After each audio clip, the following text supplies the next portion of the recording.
ko umupa ng van mula airport para makauwi muna kami sa Rainy River.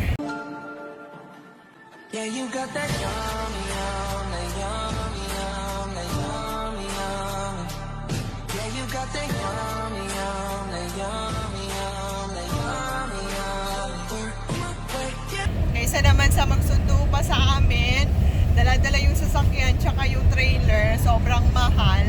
So, nag-upa na lang. Ayun. So, mas maganda kasi very spacious siya. Ayun, kaysa sa may trailer pa. Ayan. So, itong aso, masaya kasi nasa harap siya. Ayan. So, tawag dito, unang araw ng pag-expire ng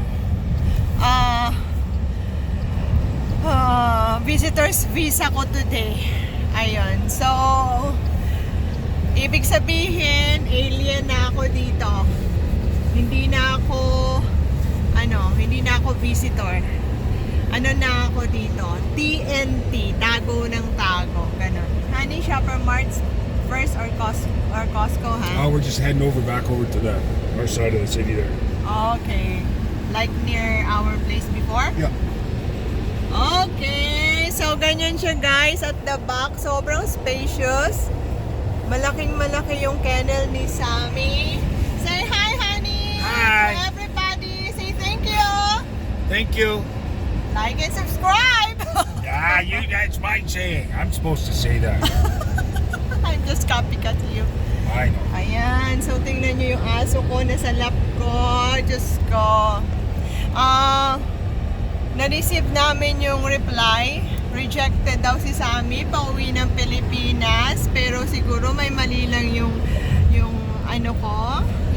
hobby ko sa pag-fill out. So ako mamaya yung gagawa. Kasi hindi pwedeng iwanan naman yung doggy na to.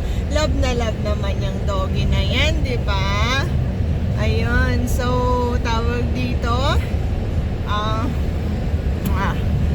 Yeah, perhaps, honey, you didn't edit that word Afghanistan. That's why you were rejected. What's this? You didn't edit that country, Afghanistan. Maybe. So, Afghanistan is really very hard to enter the Philippines. Yeah. So, gagawin ko siya mamaya kasi sabi ni Honey may problema kami. Kasi yung aso hindi makakapasok ng Pilipinas, pero gagawa ako mamaya ng paraan. Ayun. Tapos nga pala, anong tawag dito? Yung rason kung bakit nag-expire yung visa ko, tsaka TNT na ako dito, kasi nga dahil sa kanya. Dahil sa aso na to, hindi ko siya pwedeng iwanan tapos magiging asong kalye siya. So, ayun, so nirisk ko na yung aking visa para lang sa kanya. Mag-i-explain na lang ako sa Canadian Immigration kung ano yung rason bakit siya, bakit ako naka-extend dito. Bakit ako hindi umalis bago mag-expire yung visa ko, ganon. So, yan. So, maganda yung araw ngayon. What's the temperature today, honey? It's not so. It's -2 or 3.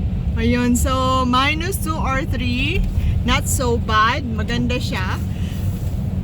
Pwedeng maglakad sa baba, pwedeng maglakad pala sa labas rather. Pag -2, 3 hanggang 10, maganda siya. Okay lang, walang problema. Kasi kayang-kaya. Pero kapag more than ng -11 na, lalo na -20, yan, ganyan. Talagang talagang isusumpa mo na yung lugar na to, ganon. Tsaka gusto mo na lang sa loob ng bahay, tapos wag kang kumilos. Yung gusto mo na lang magtalukbong ng kumot, tapos nasa kama ka na lang, pati ayaw mong maligo. Kasi minsan kapag masyadong malamig, pag bukas mo ng gripo, sobrang lamig.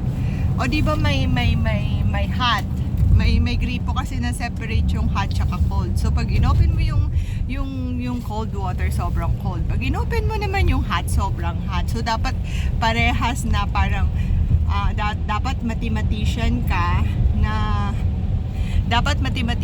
na kumbaga 50% cold, 50% hot para warm lang siya, ganon.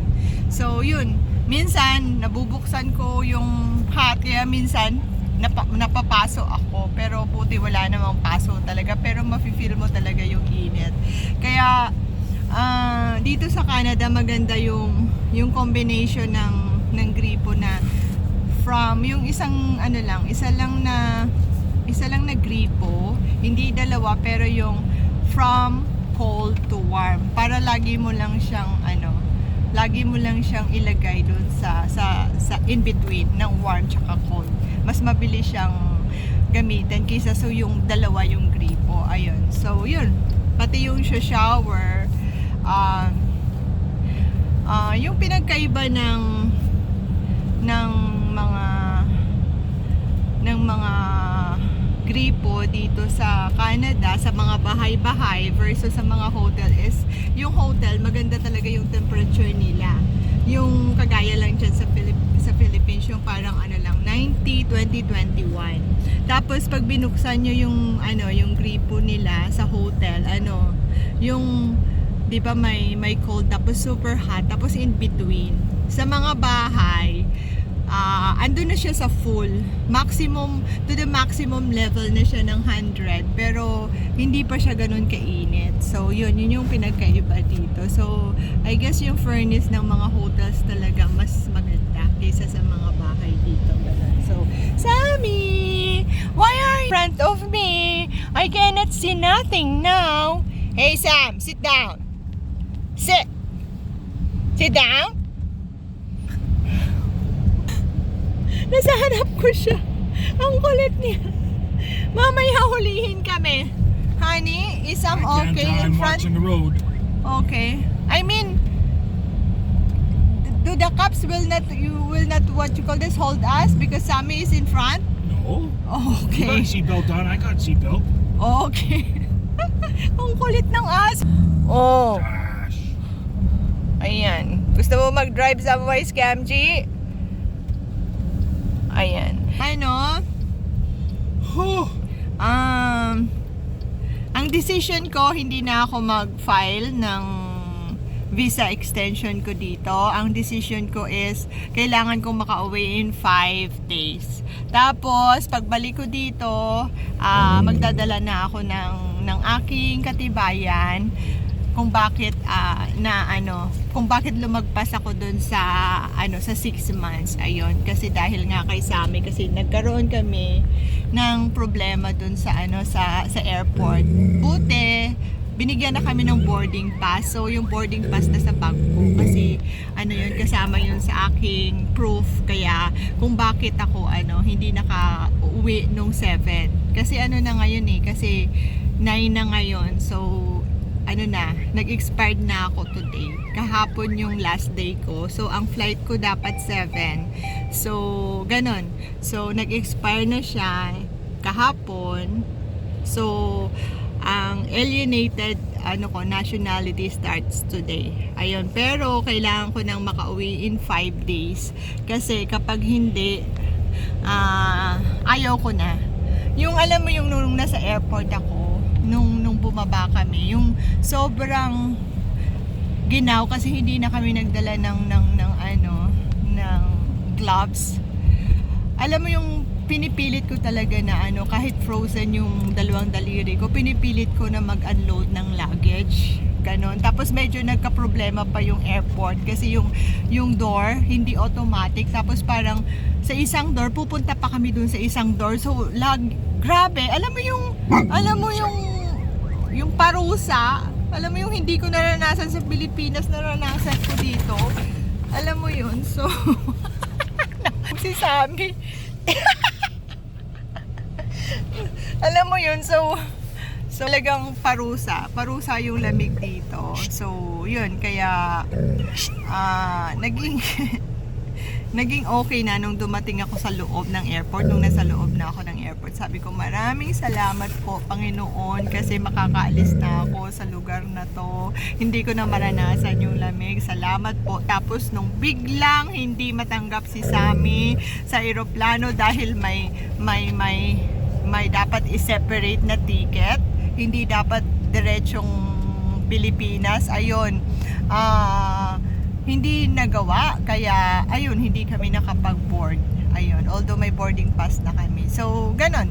So kaya yun, nung biglang sinabi nung biglang kinuha ng airlines yung mga tags sa mga bag namin, ayun, nalungkot na ako. Sabi ko, ayoko nang lumabas sa lamig, ayoko nang maranasan yung lamig. Alam mo, yun yung feeling ko, ayoko na. Pero wala akong magawa kasi hindi ko kayang iwanan si Habi tsaka yung aso ko, kaya ito na naman ako, harapin yung katotohanan na talagang ganito yung buhay dito. So mahirap pero kakayanin. By end of the day, pag kinaya mo yung snow, rewarding naman siya kasi maganda yung buhay mo. Ganon. Kasi sa Pilipinas, hindi ganon kahirap yung maganda yung weather sa Pilipinas. Medyo problema lang yung ulan, pero hindi din para sa akin yung summer, hindi rin problema. Pero hindi rin ganon kaganda yung buhay, ganon. Tsaka hindi rin ganon kaganda yung mga benefits. Pero dito lahat check, lalo na yung mga tao dito. So, yun lang guys. Yung update namin ngayon, and see you guys in our next vlog. Bye! Like and subscribe. Bye!